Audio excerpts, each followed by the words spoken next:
Hey guys, welcome back to Jay's and Mark's weekly briefing. We're cracking up because we have been messing up this recording, so please enjoy. We are jumping right in with the Juicy Miss Rihanna's Fenty Fashion Show, Volume 2.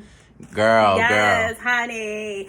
It was over. She comes through. She brings it. They have the skinhead rockabilly style going on. Paris Bell, she ate that shit. She opens the show up, and her choreography, honestly, I want to say is grown, especially with some of the contemporary ballet numbers that are reflected throughout. Oh my god, the whole scene in like the garden, and when I haven't been able to find his name, the guy that was dancing. The dancer. Oh my god. I know who you're talking about. If you find him, let us know. With the platinum hair. Yes, because honey, he came through all the time. Now, moving on, because honey, we got a lot to talk about today. Let's talk about Chris versus Chris.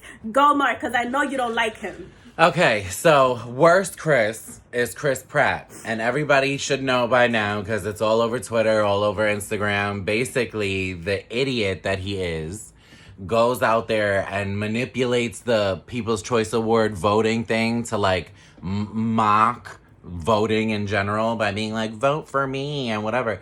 You know, he skates that line of being like, I didn't do anything wrong because it's obviously a joke and blah, blah, but he literally said like, vote for me or I'll kill you. No hyperbole. Like verbatim, that's what he wrote. That's crazy. Like, you're literally saying, I'll kill you.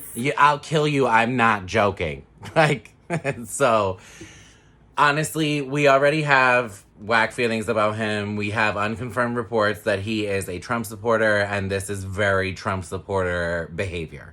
So from that worst Chris Pratt the brat, to the best Chris Evans, who we all love, Captain America, heart. And let's keep it real. He's had the best career out of the Chris's so far.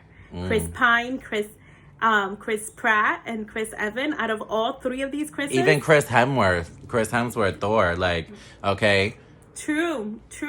Okay, Chris Hemsworth is there because Chris Evans crawled so Chris Hemsworth could walk. Okay, honey? Honey, yes.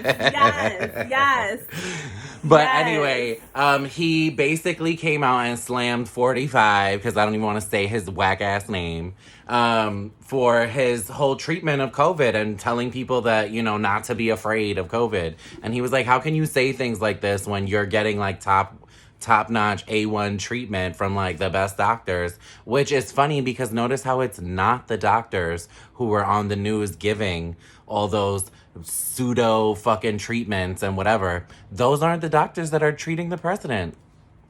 I wonder why.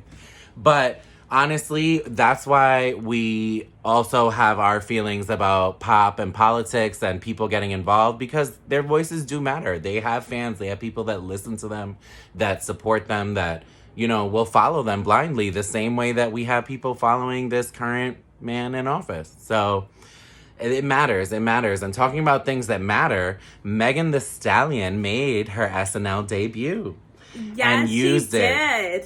She used her platform, honey, and I think that she did amazing. She calls out everyone, honey. She calls out everyone in a very classic way. Mm-hmm. She brings up, who was it? Was it Martin Luther King or was it Malcolm X? I think it was Malcolm X. Yeah, it was the quote where he's basically saying, like, the most unappreciated person in the world is a black woman. So, and who has better experience? Honey.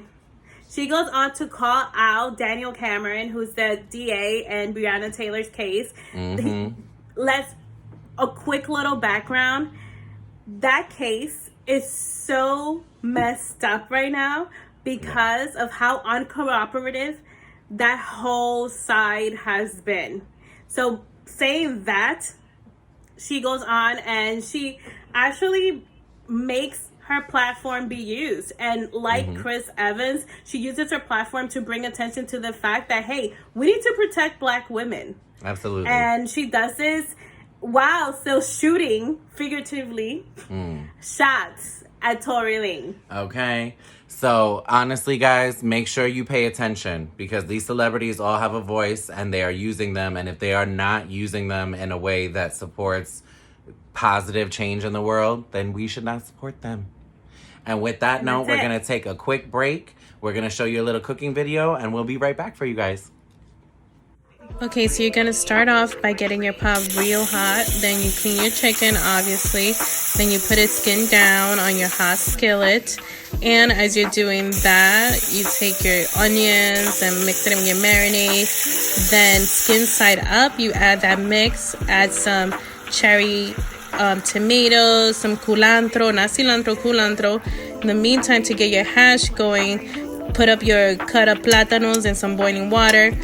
Check back on your sauce, mix that shit around, add some ras al hanout and some za'atar to your sweet potatoes and plátano mash. And honestly, put that shit in the oven. When that shit comes out, it looks like this. Boom. That's it. That shit is good. Hey guys, welcome back. Thanks for sticking around. So jumping right in, Jay is going to give us some updates on our fantasy football league. What's the team? Oh my God. I am so over him. So he's acting like that because he's number one right now on our league. Mind you, he doesn't know what the fuck he's doing. But I want to call it beginner's luck. We all had it. We've all been there. Listen, y'all, hey, a word of advice to any of my fellow gays out there that don't pay attention to sports, football, none of that shit. The first time that you get into it, make sure you get into it with some money because I could have been winning some shit right now. All right? So, hell yeah, good thing he ain't. Okay. Good thing he ain't, honey. Good thing he ain't, because this would have been a whole different move right now. Word. But anyway, Moving talking about... on to different moves. Yes, Talking about moves. Yeah. Claudia Conway. This trick. Oh my God. First of all, I don't stand her, but I see you, sis. I see you, sis. Bitch, I'm standing. I am standing because this bitch came out here, exposed everybody, got her parents to, quit their jobs. First of all, they haven't quit. They're still working. She exposed her mom, saying that her mom went into the White House after being diagnosed with COVID. And her mom then proceeded to say, oh, no, we took the test. And then she was like, yeah, the first time it came negative, the next 2 times it was positive. And you were still going into work. So it's like one of those situations where it's like...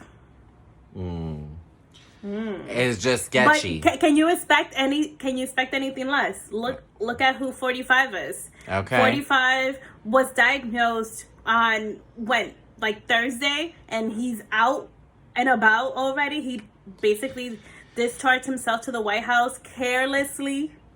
Listen, all of it is sketchy. It's sketchy. And speaking of sketchy, giving you guys updates on Miss Demi Lovato's ex and the drama surrounding that. So he goes on IG Live. Tell him. He goes on IG Live. And he is essentially fucking fake crying, y'all. It's on Twitter. It's everywhere. Y'all can find it easily. But basically, it's a mess. I showed it to Jay, and we were just, cackling about it. It is embarrassing, honestly, to say the least. Young man, this woman has moved on with her life. Granted, I get it. It was, half a year of your life. Did she not give you the ring back? I wonder, did she give the ring back? Because that's the only thing I could think of. Bro, that ring was expensive, and I guarantee you she bought that ring herself, so she don't need to give it back.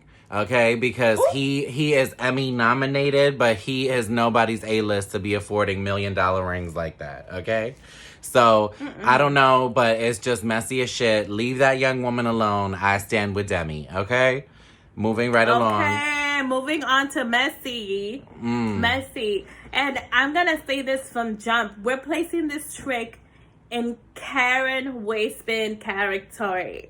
Okay, so Miss Lana Del Rey is out here, okay, doing a meet and greet with a bedazzled, mesh mask that is clearly, no sort of protection at all. She is out here having a meet and greet. Obviously you even if she got a test, you don't know. Like, you could get exposed in 1 minute and then walk into a room of 100 people and expose those 100 people. Like, it's just so silly. I don't understand this whole mask hysteria that's like, oh, I have rights. Like, but if there was a chance, wouldn't you want to protect yourself and everyone that you know? Like, and the reason why I'm placing her in Karen Waistband categories is just because, you are obviously being irresponsible. You are going out of your way to be irresponsible. Because there's no way. We're not. There's no way that this is the only mask that you have. Okay. This is not the first time that Lana is doing something kind of like to draw attention. Because let's be for real. If you weren't trying to draw attention to yourself, you would have done something that was a little safer. Yeah, honestly. And honestly, we were talking about it.